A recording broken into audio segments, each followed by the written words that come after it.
Hello and welcome to the Community Wellbeing Show. My name is Mr. Ali and welcome as always to Tuesday evening between the hours of 8 to 9 when we hit not only the local, regional, national but also the international airways. That is the phenomenon Radio Aap ki Awaaz. So please do find us on the Garden app as well as Facebook. We are now also on Twitter. All across the media platforms you will find Radio Aap ki Awaaz, bringing you music, entertainment and more information that you could possibly digest. And also if you want to listen to us on Radio Aap ki Awaaz, we are an internet-based radio station as well, so it's www.radioaapkiawaaz.co.uk. And just a couple of things before, housekeeping rules before we get into the mammoth show that we have in line for you. First of all, please, I know from this Friday the 24th, the lockdown is easing with, places like the gym, leisure centres and other venues are going to be opening their doors. But however, the precautions that we are taking in terms of face coverings, in terms of washing our hands for more than 20-30 seconds, in terms of wearing gloves and keeping that 1 meter plus distance, please do maintain that. And also from this Friday onwards as well, it will be mandatory, it will be compulsory for everyone to wear a face covering. So please, can I request that you comply with that. The last thing anyone wants is for the police to be put in a delicate position where they have to then put you on a fine, which is £100 if you pay more than 14 days but reduced to £60. But we're not asking anyone to even be fined at all, so please do comply with the national guidelines. And also you have heard from the news now that obviously Leicester is on a lockdown, but also the fact that now temples, churches and mosques now are opening their doors.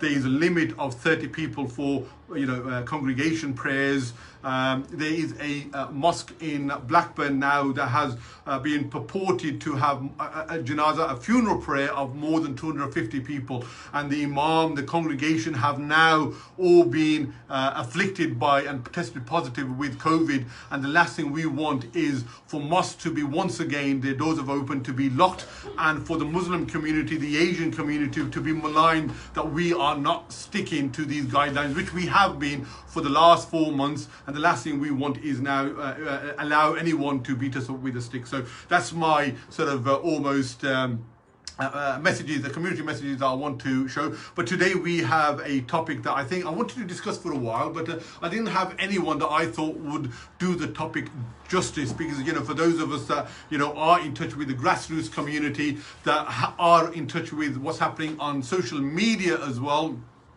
Someone just said Blackburn is also now under lockdown, so just goes to show that this is now spreading like wildfire, and we want to minimize the impact as much as possible and give people a justification to do that. And council, local authorities have now the autonomy to self-impose that as well. So walaikum salam, good evening everyone.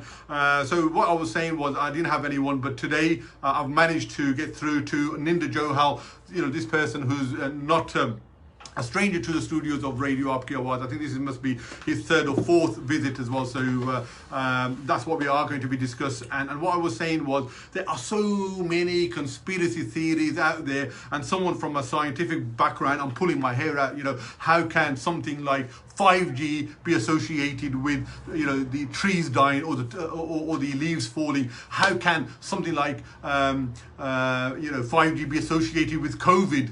There's just no logic, no connection. But it's one thing me, vehement my frustration, but I wanted someone who's working, who's on the 5G board, who's been tasked to sort of make sure we are one of the regions that are going to be piloting this, to deliver that. So without further ado, can I welcome you once again to the studios of Radio Aap ki Awaaz. So I've just given you a couple of sort of conspiracy theories, but we will touch on that in due course. But for me, someone who's sort of followed the whole story of, you know, the wavelengths, which these are from 1G, which was, you know, back in the 80s and the 90s, all the way up to 5G. This was a natural progression. So, you know, when there was 3G, there was 4G, there was no big euphoria, there was no big conspiracy theory as much extent to what we are seeing now. So, you know, so what's changed with 5G then? I'm going to go straight into it if I can.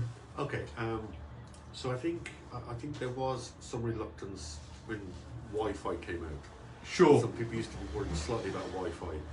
There was certainly a lot of commotion and conspiracy theories when these came out. Phones, yeah, because yeah. people did think, well, my ears are burning. I think this will give you radiation. It'll give you cancer. Yeah. So I think it's always been bubbling there. But I think one of the big reasons probably why it's probably more prevalent now than it's been in the past. Sure. Is when you have uncertainty. Yeah. So in this case, the uncertainty was COVID. When you have uncertainty, then you try and find a way to explain it. So one uncertainty was COVID. Yeah. The second uncertainty was 5G. Yes. So when you put the two together, it gives you a nice fertile area for conspiracy. Now, I've said this before, so let me take you back in history. Yeah. So when the railways first came into formation, there was an epidemic, not a pandemic, an epidemic in this country. And the majority of people thought the railways were causing the epidemic. So you had an epidemic which they couldn't relate to. You had railways which they couldn't understand. So what you would immediately do is put the two together. Perfect recipe, wasn't it? So you had COVID, which nobody could understand. Then you hear 5G, and you don't understand that. So what you do, you put the two together, Yeah. and it creates. And of course, what's the really interesting thing is, the conspiracy theories were all created on 4G. Yeah. So they were all using 4G Yeah. to moan about 5G. So I had people tweeting me, social media, through 4G, to say, well, you're wrong. There is a correlation or a causation between the two. But of course, I then say to people, well, if you don't like it, switch your phone off. Yeah. But they won't switch their phones off. But it's not just the phones, it's everything at home, you know, everything that we use, whether it's microwaves, whether it's, you know, our, you know, entertainment, these smart TVs now, our Wi-Fi router, you know, we are now using technology to broadcast. That's just in a home setting, never mind hospitals and the NHS, and also the business community now, which are ever so reliant on technology as well. So I think it's, you know, it's just going to go on. And I think what's happened now is with the advent of social media, I think that's just added the perfect platform for people to serve their mind to go overdrive. But like I said, it's ironic. They're using the very same vehicle that they're complaining about to make the complaint. Absolutely.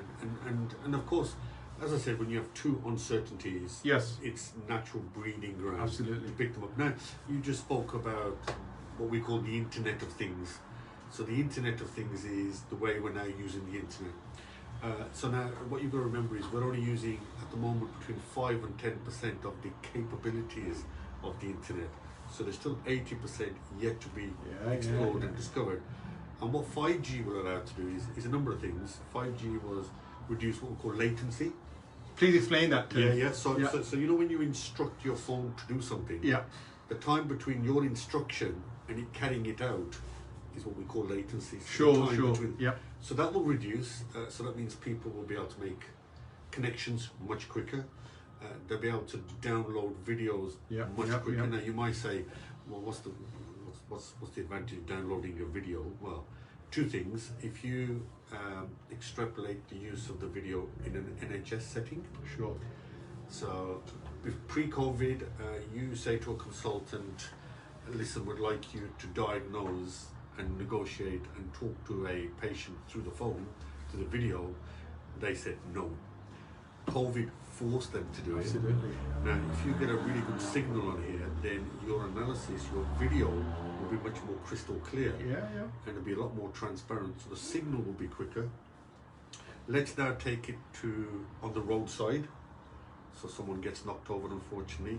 An ambulance arrives. Now with the video, they can wire up straight to the hospital, Yep. and the consultant there can diagnose then through Yes. video. Yes. May be able to do some of the work already. Yeah, So absolutely. by the time the patient arrives, they're ready. They already know the state because they've seen it on video, Absolutely. and that's where the latency comes in. So in that sort of setting, the RTA, where every second, every minute is absolutely vital, if you are able to have a more of an expert consultant on the other end, and they can talk you through some steps that you can do before the individual even arrives to the A&E, then these are the benefits. So at the moment, with 4G, it used to take minutes for us to download some films and maybe get a good transmission.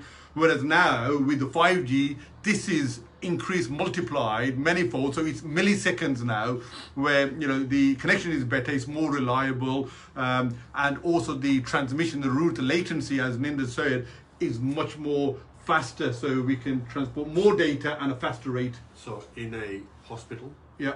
you could make much more use of the internet and 5G, because actually your capability increases, so you're able to do more with bandwidth. Absolutely. So you got capability, you got capacity, you got speed, and unless you want to go back to the railway age, Yeah. if you want to go back there, that's fine. Then get rid of these, get rid of your TV, get rid of everything. But unless you're willing to go over there, then unfortunately we have to try and now think what the future looks like and how we can use technology Absolutely. to benefit business, benefit transport. So I'll give you another example. In post-COVID, Yes. even in pre-COVID, so I get in my car and I'm heading towards the city centre. I will on average an average person will spend between 6 and 15 minutes driving around looking for somewhere to park. Sure. Yeah. Absolutely. So congestion has just gone up because there's a lot of them running around. Pollution's just gone up, a lot of them doing it. Productivity has gone down because instead of doing work, you're driving around. If on the other hand, through 5G, you were able to, en route, work out where your car park spaces Absolutely. are because of cameras, Yeah. you're able to drive straight in, book, and you're booked, and you've reduced pollution, congestion, and you've just increased productivity. So these are real life examples. You as a businessman involved with Phase 2 that have described for us. But also, I want to sort of take it one step further as well. Where now with COVID, we're having to work from home, and not everyone is able to, because they may not have Wi-Fi, or they may not have the necessary technology or the bandwidth to be able to do that. But eventually, once the rollout is complete and becomes much more reliable, once we've got that sort of establishment and that trust, then a lot more benefit can be derived by working from home. So you talked about the traveling time, that will be reduced, the pollution will be reduced, productivity will be reduced, will be increased, it will be improved. So it's just a win-win-win. In theory, but it's not as straightforward as that, is it, Ninder? Because unfortunately, there is a significant minority who have now got it into themselves, and they've been demonstrating as well. Because they're not only on social media, they have over the last few weeks gone into outside Parliament, and in their still small numbers, I think they sort of maximise. I would say about 100 people that sort of demonstrate, and they are sort of a loud sort of noise that are sort of trying to get their message out there. And to some extent, I would say it's working, and that's why I was absolutely keen for Ninder to come and have this wider discussion with everyone that's out there. So please, this is not our show. This is you're part of this. The number is 0121 682 9735. If you want to come in and have your views or questions, both myself and Ninder are here. Alternatively, if you want to post your comments, I'll do my best to read those out. So let me destroy the connection between the two. So if you accept the hypothesis that mask, which is the 5G mask, leads to COVID. Let's just assume we accept that hypothesis. Yeah. Well, if that's the case, one of the countries which is most advanced in 5G is Japan. Yeah, absolutely. But check their COVID, it's one of the lowest in the world. So, example, in this country, I think if I recall, it's 100,000 per million. Yeah. Link between COVID. Yeah. In America, it's 60,000 per million. Yeah. And if I remember, and I could be wrong here, but the figure for Japan is in single digits. Yeah. So that destroys, evidentially, the connection between 5G Yeah. in Japan, because what Japan must be having, which is more advanced in 5G, should be miles ahead in terms of deaths and infections than both US and the UK. So that one statistic blows Absolutely. the causation between 5G. So you've given us just COVID. one country there. I want to sort of expand that. So, in the Far East, so you've got the Korean countries, you've got China, you've got Japan, Singapore, Malaysia. Obviously I've been hearing about 5G for about, I would say about 12 to 18 months, but in these sort of countries, they're well advanced. So, when was it introduced there, and what's the early sort of feedback? And also, if you can, what are the numbers of, you've given it for Japan, what's the other countries' numbers in terms of COVID with regards to those countries that have got 5G as well, just to strengthen that argument, really? Well, again, I think if you look at Germany, Yes. Germany's got 5G, and what do we all quote when we say who's done well with COVID? We all quote Germany, absolutely, in Europe, so absolutely. you've now got a country in the Far East, you've got one of the leading nations in Europe. So, there's two clear examples. How many more do you want? There are two clear examples. In terms of 5G itself, it's at the early stage. And why? What, in here or in other countries? Generally everywhere. Yeah, We're okay. now, so in the West Midlands, we're one of the regions that I think we call a test bed. Yeah. So we're testing out. We're now getting businesses and we're bringing it into the NHS. It'll take another couple of years before we just start to see the fruition. Yeah. Of course, what you don't need at this early stage is people jumping up and down, despite the evidence I've just given you, Yeah. that there is no link. Because I've just cited two big countries, Germany and Japan, who have the lowest COVID and yet one of the highest penetration of masks. For someone who's of a scientific background, I can't believe that something like 4G, 5G would be rolled out, and the government and the health authorities would allow. You've got WHO, you've got a lot of other health authorities and bodies that would allow the rollout of this if there was even a minutiae of evidence that the increase of these latency, and there is obviously when we go up from 3G to 4G to 4G to 5G, there is an increase in radio waves, but there is a limit, there's a threshold that once you cross that, then it is impactful on the health risks associated both on the environment, individual, but we're not anywhere near. Well, not only that, I can't remember which date it was, maybe I should have jotted it down, but when we had the daily briefings, Sure. They actually made a statement to say, listen, we've been hearing about these problems, 5G is not connected. So no government minister is going to go on live TV and say something that he thinks or she thinks they will be found out. And of course, WHO, as you just mentioned earlier, have been doing research into this for a while. Before we come to where we are now, they've spent years making sure. And we've only got to take the example of the vaccine. Now, I know they're moving through the vaccine quickly, but still, they're still taking the same stages of checking everything, and scientifically, you have to do all of those things. When you need to do something new into the ecosystem, then you have to do those checks. So it's extraordinary that they should challenge. I know WHO said its challenges elsewhere, but to challenge them, then to challenge each country, then to challenge the health authority here, then to challenge the government, and then the proof of the pudding is actually, well, I'm just giving you two examples of Germany and Japan. When you look at that, then you really struggle to see it. I can only assume these people who are propagating these things are for one clear reason. The more people watch their video, the more clicks they get. The more clicks they get, there's a possibility they can make some money. So if you can be as controversial as you possibly can, then it's in your interest to do so. And it's one way to make a name for yourself as well, isn't it? To be quite controversial, to be out there. And I think people have managed to sort of get 2 and 2 to make it 7. So, but unfortunately, if it was just as harmless as that, Ninder, then, we could almost laugh it off and dismiss it and let them sort of think whatever they think. But unfortunately, it's not, because we have had people that are installing some of those masks, are working on the network, actually physically attacked. And they've been threatened as well, and so this is, and some phone masts have actually been set on fire and damaged. So these are not just isolated cases. And then the problem is, the very things they damaged were the very things the emergency services use. So the very people that need those services, they're the ones being attacked. Because when you attack a mask, you bring in communication down. Absolutely. We just spoke about how 5G can enhance connectivity. Sure. Well, you've actually got these people who's destroying connectivity.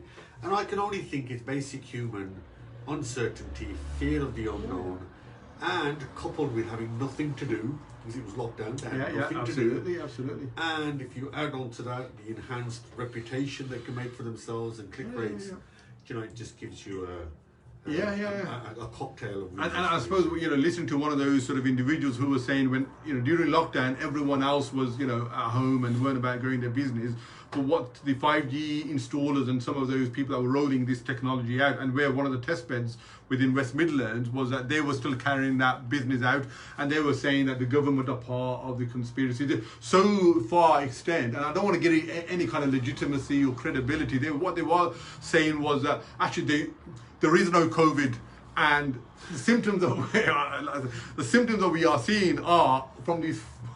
I don't even want to bear myself to say, but are from these 5G masts. And this is all a conspiracy theory, and it's become so laughable. But I think let's also spin it the other way. Some of the countries that have the highest death COVID, Brazil is an example. Yeah. 5G is not to be seen. So there's so many holes in these things, and then also, you know, I haven't seen any of these videos, but I'm pretty certain there's no scientific background that they've used to be able to prove. Yeah. So in the absence of that, and what I tried to do, and I welcome the opportunity, is to try and put the case straight. Yes. And listen, somebody said to me when I did it, I can't remember where I spoke, and they said, well, would you put a mask in your back garden? I said yes, but my back garden's just not big enough. But other than that, Or if they paid you enough. Yeah. And the other thing was, if they did, my gosh, my internet would be superb. Yeah, absolutely. Yeah. So So someone just said, attacking a person for doing their job is just unacceptable. I agree with you, Kathy. You know, it's just, you know, for someone who's going about their business, it's not, you know, and the heavy arm of the law. One thing I did notice, Ninder, was that those people that were convicted of burning those masts and attacking these individuals, you know, normally I would think you'll probably get a couple of years, but the courts were wanting to make a real example. And when I saw the sentence, it was something like 7-8 years, and that just took me back thinking that the courts and the justice system is not taking this lightly. No, it's look. If you've ever told me, you've only got to look at what your kids now do, and how they embrace technology, and to a certain extent, they're now dragging us into this century. They're dragging us forward and saying, well, if you're not doing it, we're going to drag you through it. So, like I said, back to the railway age, if you're a Luddite and you don't like advancement, you don't like technology, there's something you don't understand, then what you do when you don't understand something. And look, I've only got to take you back 40 years here, 40, 50 years, when immigration first happened. Most people didn't understand people of a different colour. That's right, absolutely. And so what you tend to do when you see something that you don't understand, or see something that you're uncertain about, then you tend to fear it. Absolutely. And when you fear it, you take steps to overcome that fear. Normally, you attack. Yeah, absolutely. So I can only put it down to poor education, lack of understanding, and all the other factors I've just pointed out. And if you don't mind me saying so, I don't think there is a great response by the local authorities. I mean, if you don't mind me saying, I know you're associated with it and you're here representing the 5G board or the network, by maybe the mobile companies, by the government, to actually, you know, properly roll this out, whereby all that information was given and addressed. And hence why, when it's not properly addressed in a nice, comfortable way, because, you know, if you have a phobia, you can't just dismiss it without a rational explanation backed by data and information, and hopefully you can sort of win that person around. I think that there's a bit of work. Okay, so let me explain that. Please. And I'm not going to disagree with you for a second. So firstly, we had government say it. And the government said it, I know it was a bit late in the day, accept that, but the government said it on one of their big. Secondly, corporates tend to have a certain formula for putting word out. And so they go through the usual channels of communication. But they wouldn't think of this kind of community radio station because it's not on their radar. Absolutely. And so I've done a few of these now. And so I'm reaching out to those areas. And I went on the last board meeting and I said, look, it's fine you rolling out this fantastic PR. But I can tell you there are sections of the population who are impervious to that. Absolutely. They may not watch mainstream TV. With cable TV, you can watch any channel you want from anywhere in the world, and you may not necessarily be watching the BBC. And so I think people haven't got adjusted to the fact of the proliferation of channels.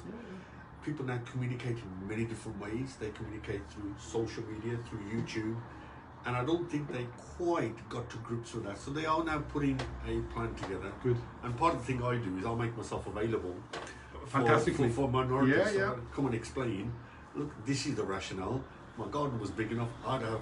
And Ninder, what we also like about yourself is you digest and communicate that sort of message, which is quite complicated when you talk about latency and all that digital technology. It can go over people's heads really. Well, you're able to get it into chunk size, and the way you gave 2 or 3 real examples of the benefits of 5G, both in the NHS, at home, out and about as well with the environment. I'll give you another example. Look how life's changed. So when you used to buy a vacuum cleaner or a little printer, you would bring it home, and then if you had a problem with it, you'd go to the little catalogue that would come with it, and you'd thumb through the pages and try and decide, well, how do I fix this? So what do we do now? So I don't even look at that. You go to YouTube, you punch in the problem, and somebody somewhere in the world will have countered that problem and will tell you how to repair it. That's how things have moved along, and that's the new society we're in. And there's an example of the Internet of Things. And when you turn 5G down, you are actually saying we don't want progress. And by the way, we in the UK may not want progress, but every other country is doing it. Absolutely.